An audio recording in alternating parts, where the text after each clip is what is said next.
Peace,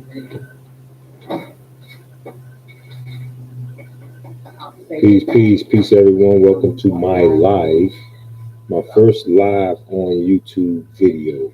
And it will be an interesting discussion, especially if I get some feedback. I'm looking for feedback. Hopefully, people will join in. I don't know how popular YouTube lives are. I've never seen one.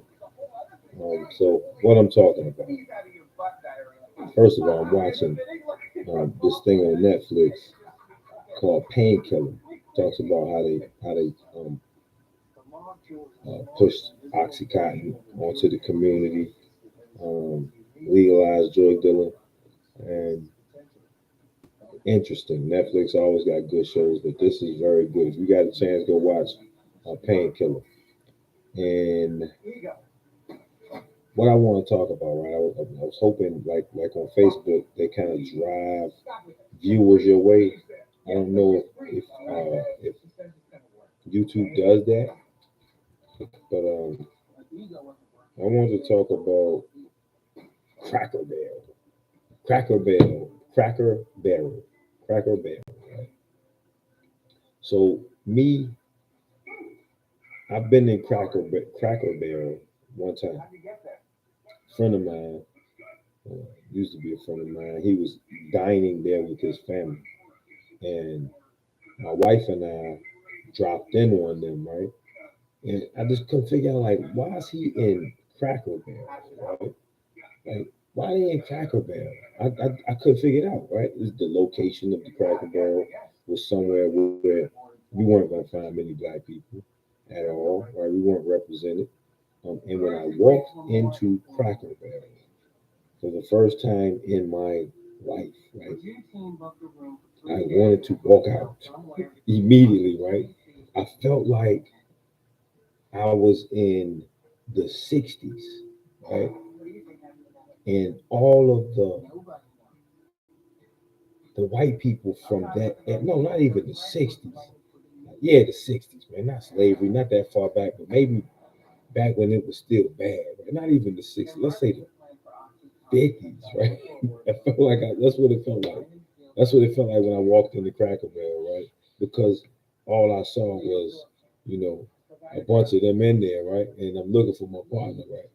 And they sitting in there, and they're the only speck of black in the establishment. I'm like, yo, why would y'all come here? Like, what made you want to eat this food? Like, I didn't understand it, right? But I realized, right, in our community, this is something that's been passed down for generations. Like it seems like we go out of our way to try and patronize these businesses, these white establishments, right?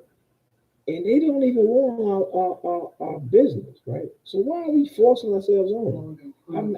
Well, I won't say we, because I don't do it. I don't do it. Right? But I've always wondered, like, what is it that causes our people to want to go force themselves into a situation? And I think it came from the times that we had to protest to eat in a white establishment or to eat in the front and not get served out the back. And I think these things are the lingering effects to that, right? Of them trying to turn us away have made us want to keep forcing our way into. Man, the fight is over. We can eat anywhere we want, right?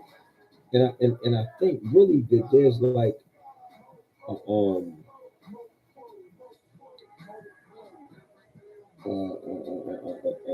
a trick being performed on our people mentally, right? Because they want our support, they want our money, right? It's all about economics. They want our money. So if they act like they don't want us there, what's gonna happen? We're gonna go. If we act like if they act like they don't want our support, they're gonna get it. Why? Because we've been programmed to see that as a direct challenge to us, right? Like, oh, we don't want your money. So what does that make us do? Spend money. Oh well, you can't afford these clothes. What? How much are they? And then we're gonna go buy them, right? And it seems like that's a problem that's been plaguing our community, right? And it made me think about these influencers, right?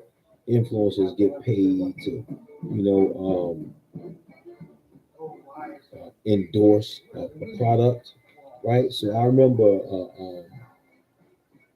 I contacted this influencer. I said, look, I want to send you a couple of these my daughter's hair bun covers because we started a company that's called Carlia's Hair Bun Covers, and we I've created a product, invented it. You know what I'm saying? So I was selling it, and I was like, okay, what's a good way to get this out? Because when you invent a product, it's not the same as marketing something that people already know about. I gotta make people aware of the product and show them how this product could be beneficial to them. And one of the ways of doing that is by using these influencers who push the products, right? So most of these influencers charge to push your product. I saw an influencer who I thought the product would help. So I contacted her and let her know, hey, I got this product, man. I want to sell it to you. Let me know how you like it, right? And she was like, okay, well, I can promote it for you for $1,000, right? And I'm like, okay, thank you, I appreciate that, but never mind, right? Because when you wear clothes, if you wear a Nike suit, right? Nike not paying you to wear their suit, wear their clothes, right? Reebok, Adidas, all these European-owned companies, they're not paying you to wear their stuff.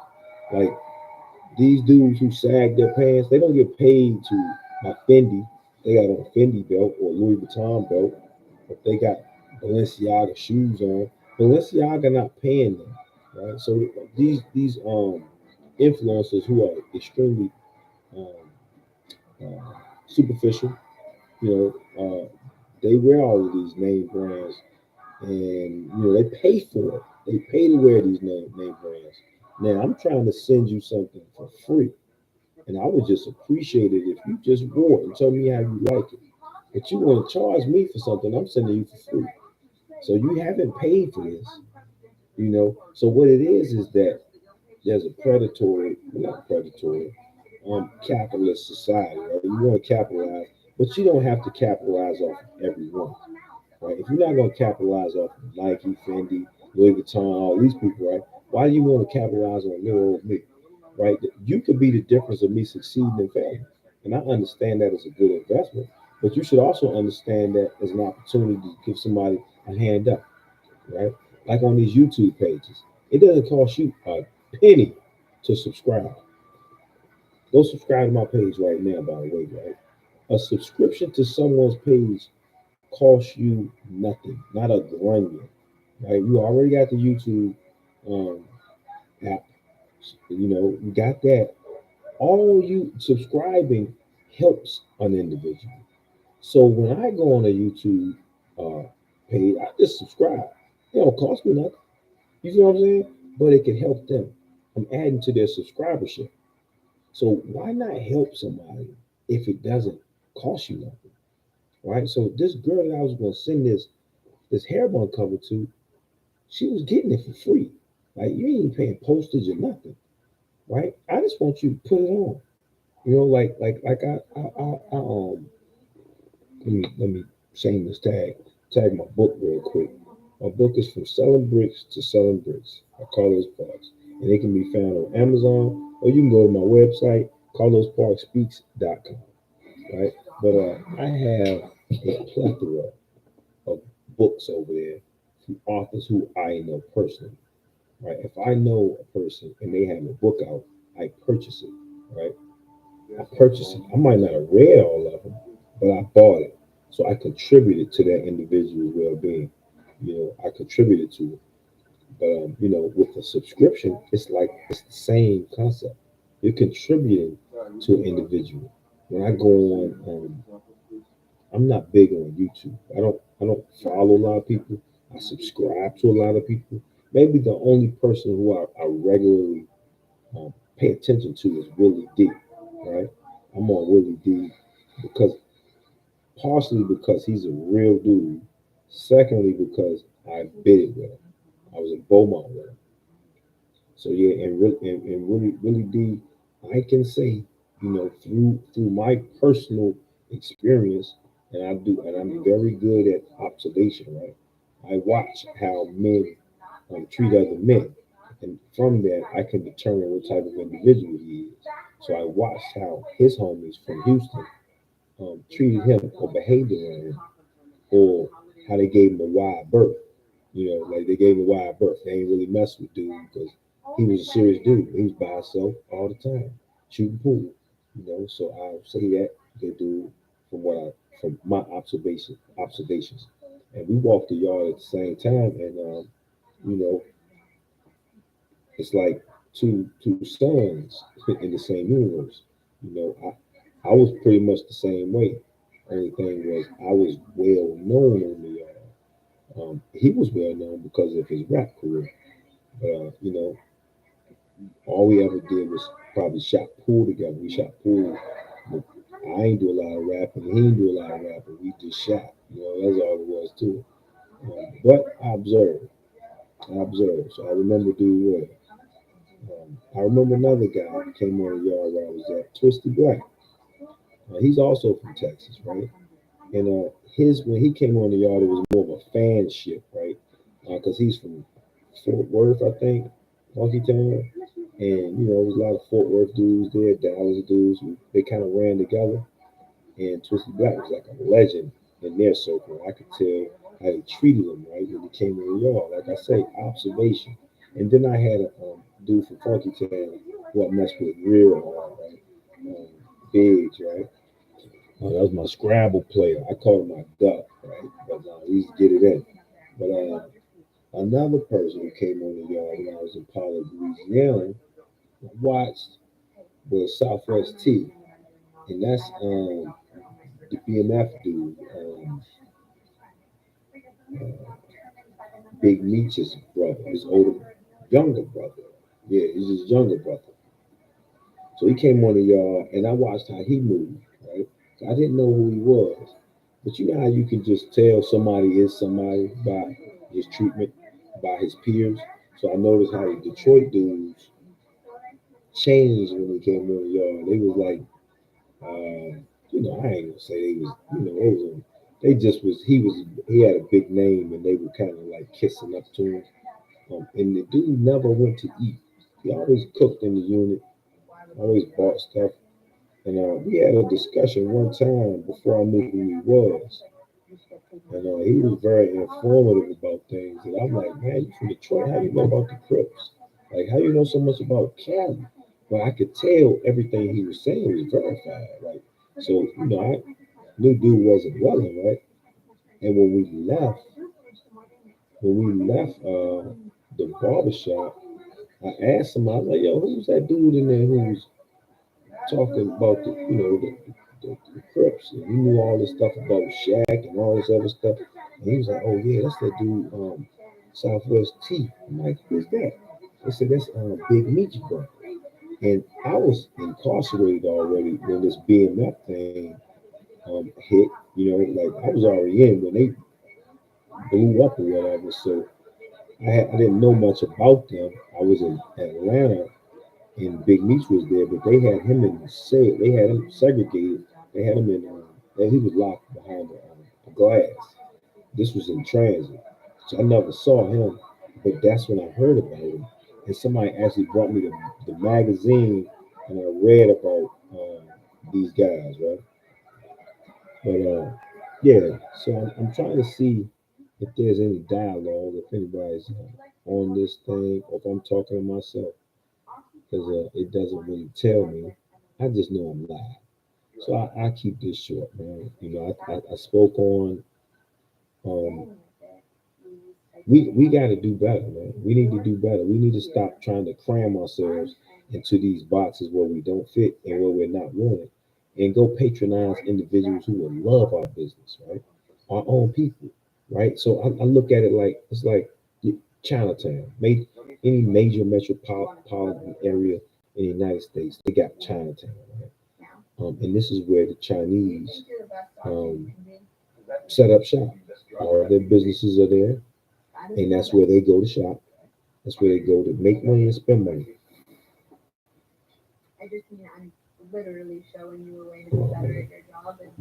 yeah, it was that's Chinatown, and then they spend money with each other. What does that do? That lifts up the Chinese community because they're standing on each other's shoulders, right? They're helping each other out. They're balancing each other out. Same thing with the Latino community, right? You know, there are Mexicans who have been here for 10 years who don't speak English and aren't thinking about learning it, right? Why is that? Because they do business with each other. They have Mexican grocery stores. I won't say Latin grocery stores. I used to work in them, compare foods. They shop. They spend their money with each other. They deal with their own. They support each other, right? And that's one of the things that we don't do as a people. We don't support each other. We don't help each other without looking for something back, right? If you believe in karma, you understand that the energy you put into the universe is the energy you give back. Right? So if you are a giving person, you're going to constantly be receiving. You'll be on the receiving end, right? Like myself, I'm a teacher. I'm constantly teaching, not about trade, not about profession. I'm a poor righteous teacher. So I teach people constantly. I'm obligated to do so, right? And for that reason, I'm always learning. If you're always teaching, you're always going to be taught. And I'm always open to learn. And you grow through learning, right? And you grow also through teaching. But I'm going to cut this short because I don't know if people are watching or not. If you are in earshot of my words, subscribe, like this video. It doesn't cost you a grunion. It costs you nothing. It costs you absolutely nothing. And have a good day. Peace.